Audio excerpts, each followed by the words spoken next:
A labyrinth is one of the oldest spiritual patterns on Earth. At first glance, it looks simple, just one path winding toward a center. But the moment you understand what that single path represents, the entire design becomes a map of the human soul.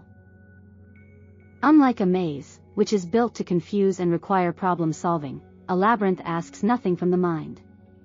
There are no choices to make. No wrong turns. No decisions. The journey is already laid out. Your only task is to walk it. The power of the labyrinth comes from this simplicity. It allows the mind to soften while the deeper parts of you begin to move. It becomes a doorway into presence, emotion, intuition, and remembrance.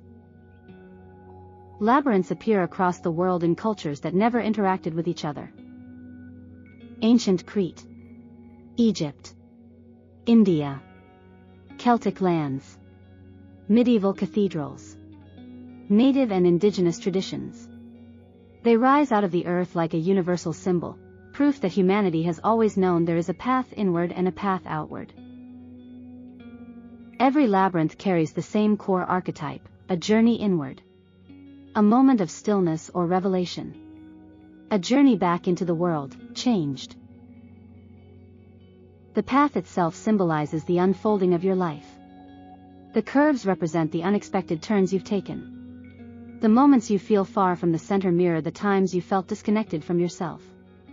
And the moments you draw closer reflect the intuitive pull toward truth, purpose, and alignment.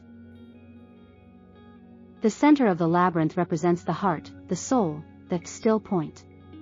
Some people experience it as peace. Some as clarity. Some as an emotional release. Some as a moment of truth they didn't realize they were ready for. When you leave the center and walk outward, you aren't escaping the experience, you're integrating it. You carry the insight back into your life. You bring the energy with you. This is why labyrinths have been used for rites of passage, healing, preparation, and spiritual transformation for thousands of years. The geometry of the labyrinth amplifies its effect. Circles, spirals, and sacred proportions naturally shift the brain into a more meditative, open state.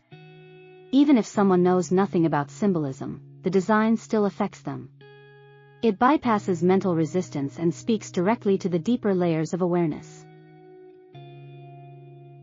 Labyrinths survive across time because they work. They don't require belief. They don't require training. They don't require effort. They simply invite you to walk, breathe, release, return, and remember who you are underneath everything the world has layered on top. Before moving into the next module, take a moment to reflect on one question: where am I in my own labyrinth right now? Am I walking inward towards something? Am I standing in a center point of truth? Am I walking outward, integrating a new chapter? Or am I somewhere in between, winding through the curves of transformation? Your personal answer becomes the starting point for your journey through the rest of this course.